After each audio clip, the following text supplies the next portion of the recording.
Hello guys, happy Wednesday. All right, so we are going live here. We're going to talk a bit about digestive issues, what they really mean for your health and fitness goals, and how to start fixing them. So this is going to be kind of a high level overview of this stuff. I'm going to really try not to put on my science nerd hat and dig in deep. I have some posts that I can actually share with you guys if you do want to dig a little deeper into that.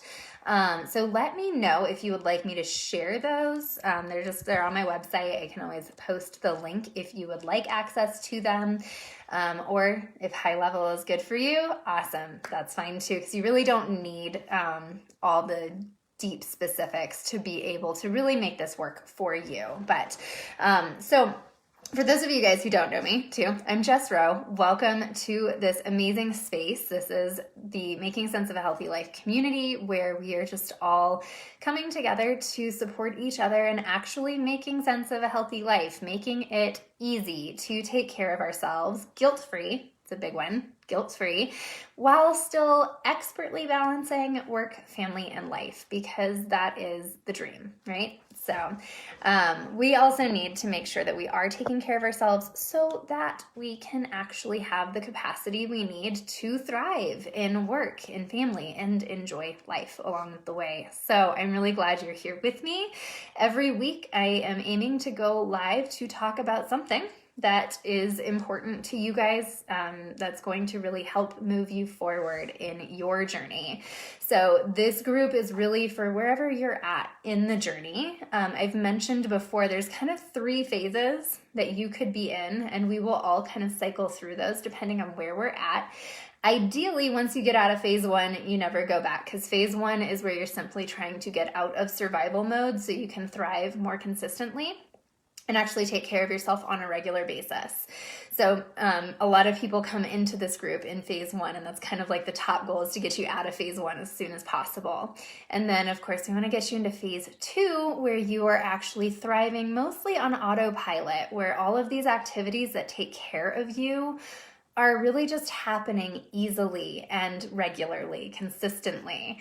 And that you could be in that phase your entire life if you chose. That's where you want to be, where you're actually, where taking care of yourself is no longer a stressor, where it just happens naturally. And so as a result, you have all of the time and the energy and the support from your body that you need to actually do all the things that you want to do in life. And then finally, phase 3 is the one that we'll kind of move in and out of depending on where you're at in life, which is where you're feeling the need or the desire to challenge yourself to grow and rise up to the next level. So that's going to look different for every person, of course. So in my case, actually, I'm getting ready to do an elimination diet, and that's going to be my little challenge. And then my whole family, we're actually all kind of challenging each other to just kind of buckle down and make a few healthy changes just to not take ourselves for granted. We generally tend to thrive pretty much on autopilot. We tend to be in phase 2 most of the time, but sometimes you can get a little complacent in phase 2, and you can kind of start to slide backwards just a little bit, where you're like, oh no, I don't want to go back to phase 1 where I'm feeling crummy and just barely surviving. And so that's where we like to throw in a phase 3 every once in a while, just to be like, all right, we're going to kind of reset and get going. And so today it was perfect to talk about gut health and digestive issues, since my elimination diet's starting today, actually. So, sorry, need a sip of tea here. So let me know where you guys are at. I'm always curious what phase you think you're in. We're going to be talking more about the phases too, especially as it pertains to your gut health here later in today's video. I'm going to aim not to keep it too long. Like I said, I want to keep this high level so it's really as applicable as possible. But I wanted to just give that quick recap on those phases too.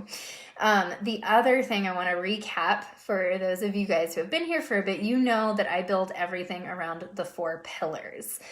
For those of you guys who are new here, make sure you say hi. It's always great to see your beautiful faces in here. And you know what, really quick, I'm just going to make sure that the live is actually working. So that's always a good thing. But for those of you guys, well, for everyone, we're just going to quickly recap the 4 pillars, because everything I do is based around these 4 pillars, which is the idea that your health and your fitness cannot be solely based on diet and exercise. Those are just 2 pillars, and they're actually 2 subsets of 2 pillars. So those 4 pillars are movement, nourishment, energy, and stress resilience or stress management, however you want to look at it. So the idea here is that you can do all of the diet and exercise you want, and if you are still not taking care of your energy and you're still not managing your stress, you're going to still have limited returns on your health and fitness journey. So I always like to bring up these 4 pillars just to remind you that everything really is connected.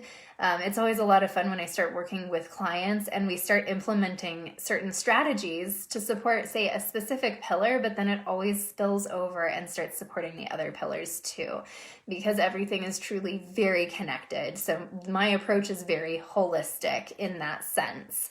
So today, of course, and over the next few weeks, I'm going to start digging a little bit more into each pillar. So today, of course, we're going to be talking about that nourishment pillar. And so like I said, diet and exercise. So diet is just a subset of nourishment. Nourishment is a little bit more all-encompassing as opposed to just like fixating on what you eat, which is more diet. Exercise, same deal. That's a subset of movement, because not all movement has to be exercise, but your body needs movement like throughout the day that's enjoyable, that you can just do consistently without just limiting yourself to only 1 hour of exercise a day or something like that.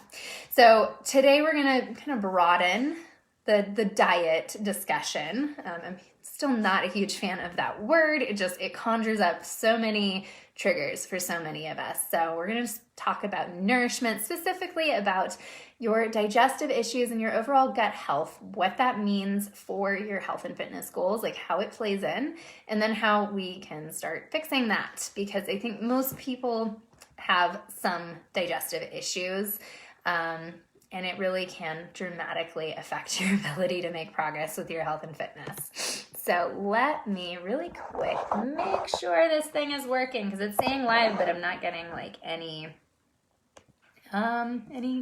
stuff happening. So let's see. So if you guys are watching the replay, make sure you say hi, and let me know where you're watching from. Let me know what phase you are in. You could just type 1, 2, or 3. And let me know, I'm curious if you identify as having any digestive issues or not. So we're going to talk a little bit about that too. Yeah, I don't know. It's not really showing that I'm live, so we will see. We will see. I'm just going to keep going because I can always download this video and then repost it later. Oh, and I am showing someone's watching. So hello, say hi. Let me know that you are watching and if this is working, okay? So, because Facebook's not really being cooperative with me today. So I don't know. So we're just going to roll with it, and I will always repost this video later too if you guys can't see or hear me. So what I want to dig into today is nourishment. We're going to just take this high-level approach with digestive issues, what they mean for your health and fitness goals, and then how you can start getting a handle on them. And the reason I want to start with this as opposed to doing a training on like what you should eat, like what makes a healthy diet, is because I really, really firmly believe there is no one diet fits all. There is no such thing as a healthiest diet on the planet, because every single person's body responds very, very differently to food. So case in point, there's this huge plant-based craze going on right now. And I'm not going to get onto that soapbox today. There's a lot of information on that, and that would be like a multi-hour long training for me to really dig into that one. But my case in point for you on this one is that I followed a vegan diet for several years. I really bought into the plant-based craze. before I had really done my nutrition certification and really done my own research. So I felt like that was the best diet. Uh-oh, here we go. Sorry, my internet is being wonky too. Sorry, guys. And I was not functioning well. I had a lot of gut issues. My skin was breaking out all the time. My energy was horrible. My pain was out of control. It was just not a good time. And I never even considered that it was diet related because I was following what was supposed to be this healthy plant-based diet. So long story short, I did my first elimination diet back in 2019 and was really, really surprised to discover that there were a lot of so-called healthy and even superfoods that were actually making me sick. So while there's plentiful amounts of like scientific research that show that certain foods are very nutritious, those studies are not able to take into account each person's unique body chemistry and their unique gut chemistry, especially with the microbiome of the gut. So that's simply all of the little microbes, the bacteria, the protozoa, all the little guys that live in your gut that help you actually digest your food. There is absolutely no way to create a standardized sample of people to study certain diets because literally every single person's microbiome is different and will process food differently. And so there's really no way to say that there is just one diet fits all. It just doesn't work. So what I prefer to start with, as opposed to talking about like, oh, what foods make a healthy diet, I really prefer to talk about how does your body respond to foods, the foods that you are eating, as opposed to, again, I hate externalizing health and fitness information. I really don't like when people say, well, all the research has said this, all my experience has said this. That's a great place to start, absolutely. But at the end of the day, you need to listen to your body and recognize how your body is responding to what you're doing, as opposed to being like, but they said this is supposed to be the healthiest thing, so I'm going to force my body to do it. If I had done that, I would still be extremely sick. I would not be here today being able to teach you guys about how to learn to listen to your body.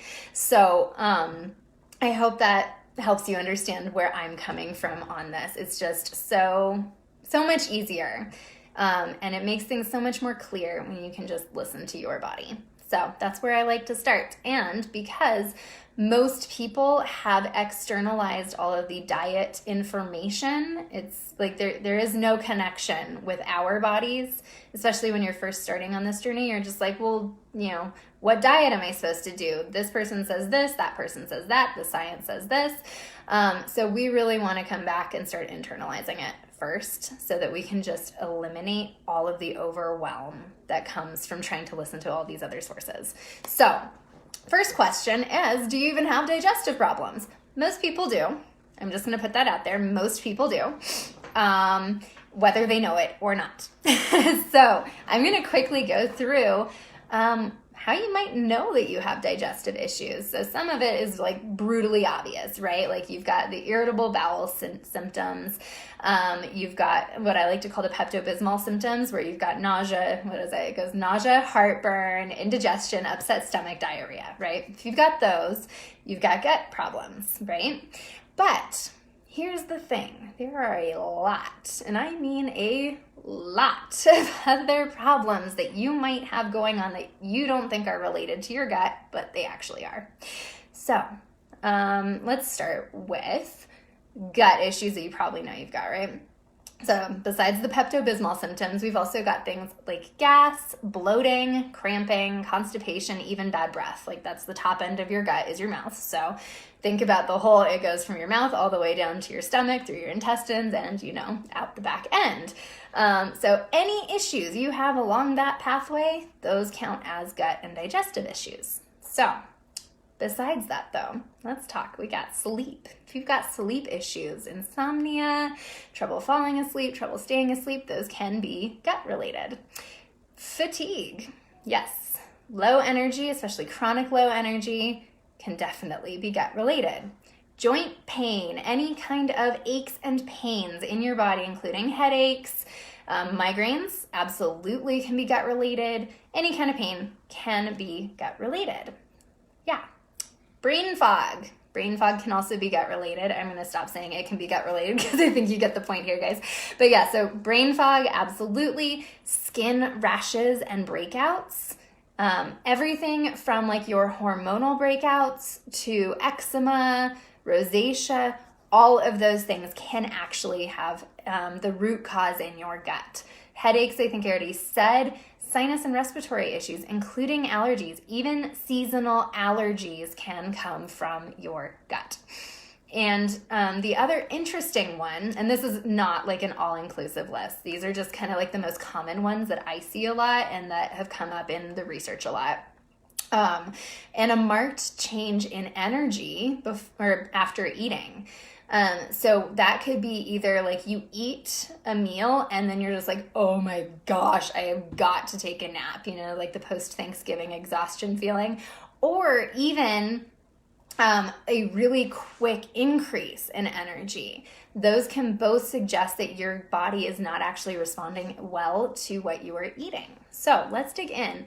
So I'm going to just do a very blanket statement. So please don't get angry at me for using this is arguably an overly generalized statement, but it's got a lot of truth to it. So basically anything chronic, like I just listed all these things like migraines, allergies, joint pain, anything that is chronic that has not yet been explained, that your doctors have not been able to explain, and that is unresponsive to medication, like maybe it works for a bit and then it stops working, probably has its root cause in the gut, at least partly. Now, of course, I cannot just talk about like every single issue, every single possible medical issue out there comes from the gut.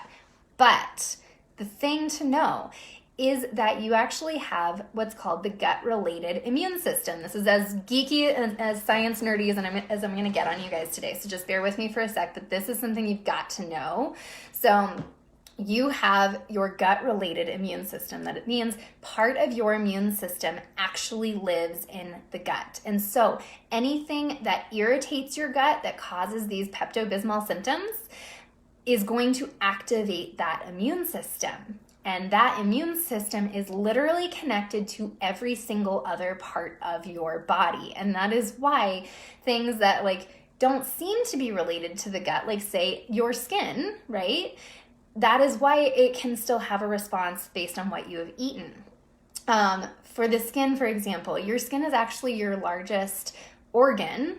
And if your body is not able to adequately process what you have eaten, and if it's not able to remove the toxins through like your liver and the processes that are inside your body, it's actually going to try to push it out of your body any way that it can, including through your skin, because you get all those nice pores. You can just push all the toxins out and then you get glorious breakouts. So long story short, anything that irritates your gut is going to activate your gut-related immune system. And that immune system is connected to everything else in your body. And so pretty much any kind of weird symptom that you're experiencing can potentially have its root in the gut. If you've got the digestive symptoms, digestive issues, and you have these other things as well, it's a very fair assumption that at least part of the problem is coming from the gut. So long story short there.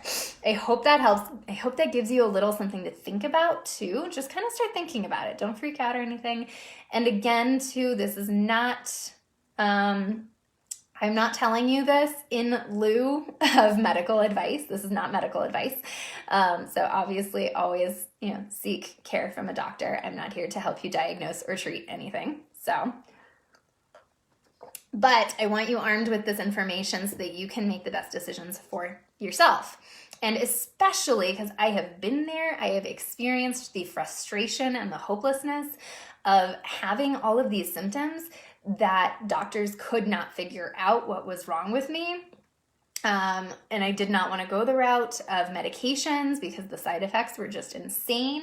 And so knowing that my gut could have played a part in that was actually a hugely empowering piece of information. And I'm really glad that I knew that, because when I did that elimination diet, it basically cleared up most of the problems that I was having. And so that's why I really want to share this with you guys today. So hopefully that this can help move you forward and get you out, again, like I said, get you out of that survival mode. Because when you are dealing with constant chronic digestive issues as well as other things, you're pretty much stuck in survival mode because you don't know how to fix these things. And that is a really frustrating place to be. So what do we do?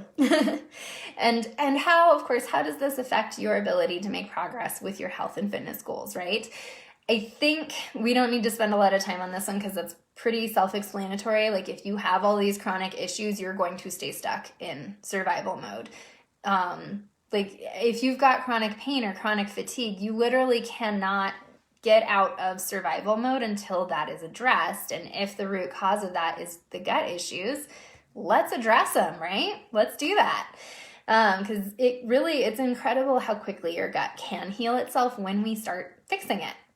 But again, like, you can do all of the diet and exercise, you can sleep all you want, you can do all the things, but like, if we're not getting to the root of the problem, there's only so much you can do, right? There's only so far you can get in making progress towards actually, feeling energized all the time and actually living life to the fullest, which you absolutely should be able to do. That's what we are here for. So let's dig in real quick. So what do we do? How do we fix your gut? How do we get these digestive issues to go away? So again, it's not about finding the healthiest food, eating the healthiest diet. It's actually simpler than that in a sense. It's simply recognizing what foods are irritating your gut and making the majority of what you eat foods that don't make your gut angry. Like, it's pretty simple, but of course, as with everything, it's easier said than done, right? So what I want to dig into now, just real quick, I'm not going to keep you guys for too long because I just want to give you some good actions to get you moving, and then we can continue the discussion, of course, either in the comments or DM me, however you'd like to do this. But what I want to dig into is those phases again, right? Because how you fix your digestive issues is going to depend on where you're at, right? So this is where I'm going to give you some broad ideas. But if you are really needing support with this, I really encourage you to come talk to me, because every one of us is very unique. Every one of our lifestyles is a little different. Our values are different. Our needs are different. And so that's where it is really useful to have a person to support you through that, to actually guide you in setting up what your process needs to be, as opposed to trying to do just yet another cookie cutter thing. So make sure, drop me a comment. Feel free to send me a message in Facebook Messenger. And we can always talk about how I can better support you. That's everything I do is through the Accountability and Consistency Club. It's just a monthly program or a monthly service where you get this ongoing support with me for as long as you need to get to your goal. Whether you just want to get out of phase 1, whether you need support implementing a phase 3 challenge, whether you need help figuring out how your body functions best so that you can thrive on autopilot more often. Whatever it is, like, that is the space where we do that. So, and the doors are going to be opening for that later this week. So stay tuned. But if you want to just talk about how I can help you with that, please do reach out, because this, it is a super easy fix when you know how to do it. But it really does take some support most of the time. Otherwise, you're just throwing spaghetti at the wall and spending way too long being frustrated. I don't want that for you. So let's talk. So let's dig in really quick, and then, well, you can let me know what you go off and decide to do and how it works for you. So let's start with phase 1. Phase 1, again, is where you are really trying to get out of survival mode, where we're basically just trying to get these symptoms to calm down, right? And so phase 1 is really what we're able to do in this phase is really gonna depend on kind of what things are looking like for you, right? Like how severe are your symptoms? How busy is your life? What skills do you already have in place? So let me tell you, the gold standard for fixing digestive issues is the elimination diet. That's what I had done in 2019. However, like I said earlier, the elimination diet is really more of a phase 3 kind of deal.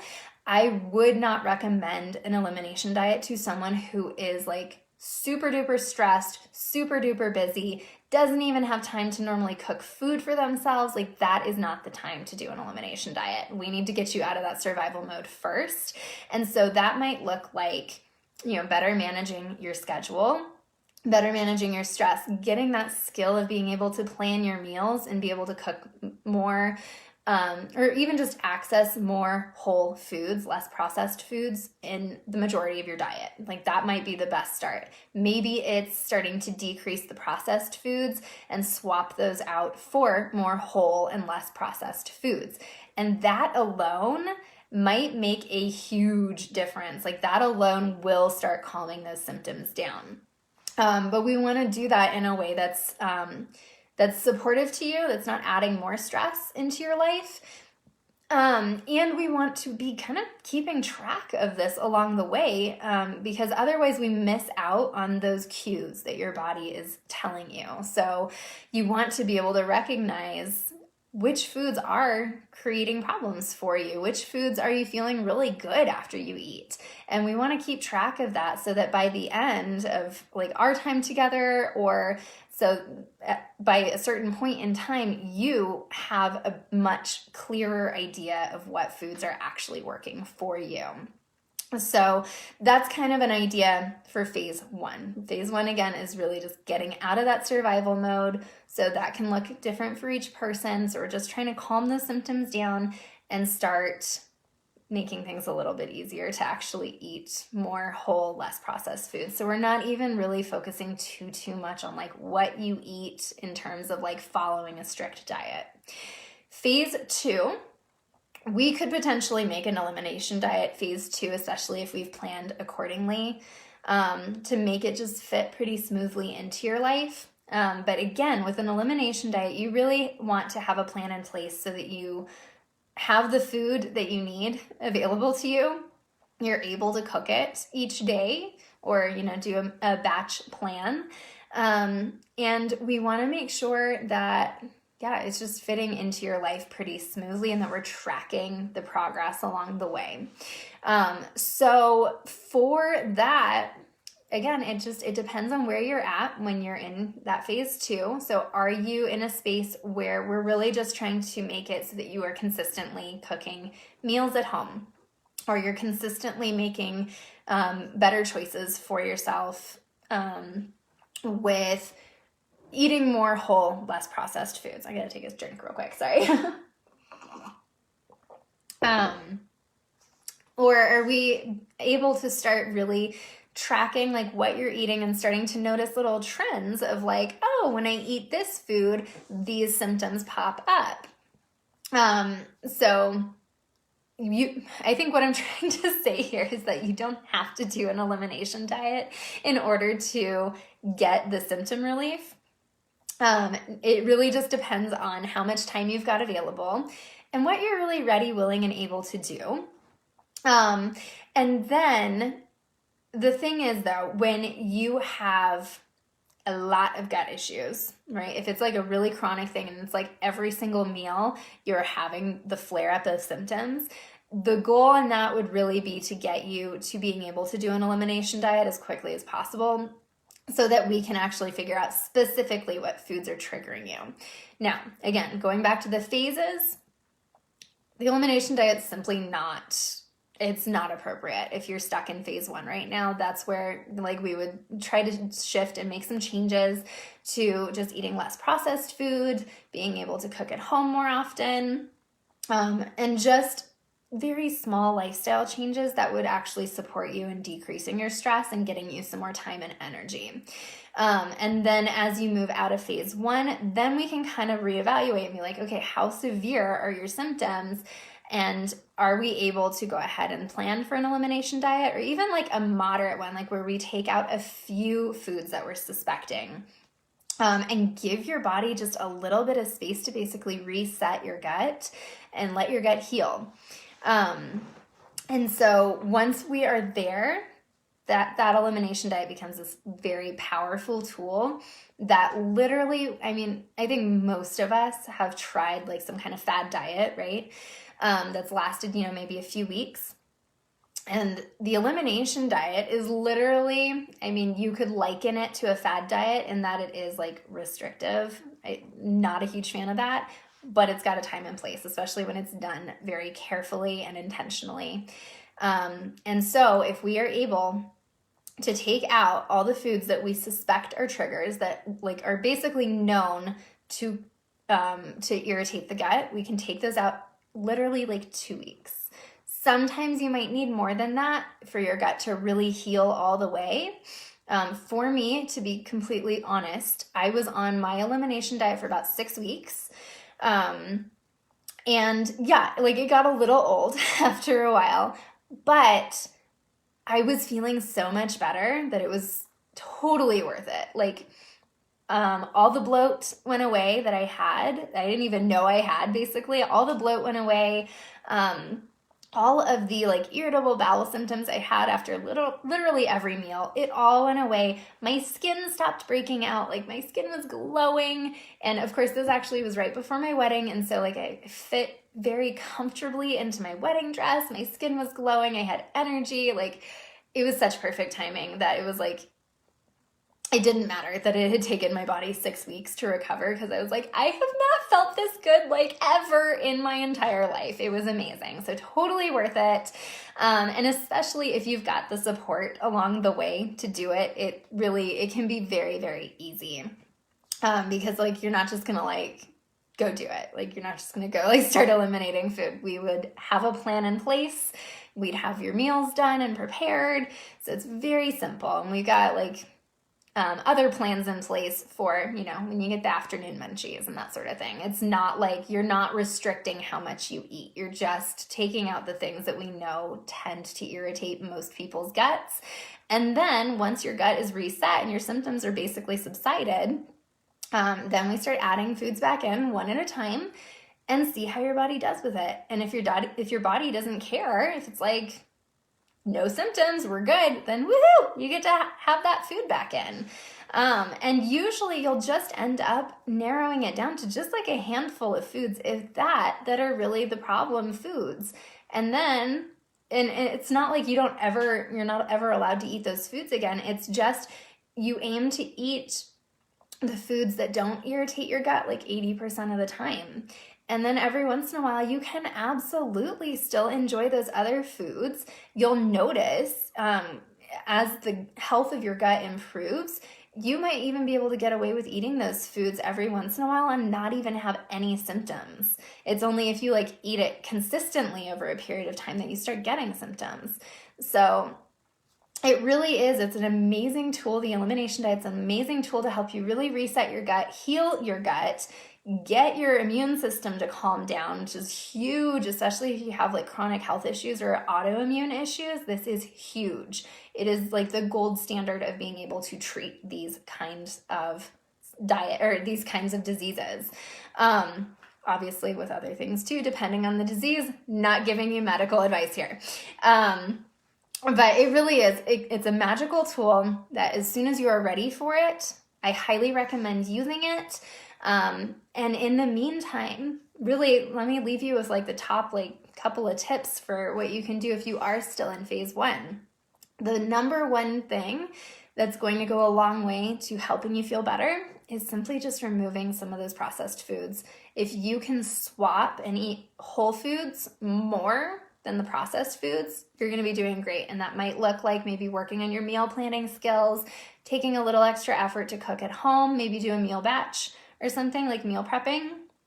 But that's going to go a really, really long way to getting you feeling better. If you want to talk with me about that, let me know, and I can help you come up with a plan that's actually going to work for you in the Accountability and Consistency Club. So as soon as you're ready, to do an elimination diet though. I highly recommend it. Let me know if you have questions about that. But I hope that this gives you a good understanding of what your digestive issues mean for your health and how it can really affect your ability to reach your goals and really get out of phase 1 especially. And I hope this has given you some ideas on how you can actually start taking action today to start relieving those gut issues and moving towards just feeling better more of the time. So let me know if you have any questions that come up from this. I'm happy to answer any comments you drop in here. I'll be checking back. And then, of course, if you do have questions about how I can actually support you in correcting digestive issues so that you can have that time and energy and support from your body that you need to really thrive, please do let me know. That is what we do. And that's one of the many things that we do in the Accountability and Consistency Club. So that is it for now, guys. I hope you have a beautiful day. Thank you for watching, and I will talk to you soon.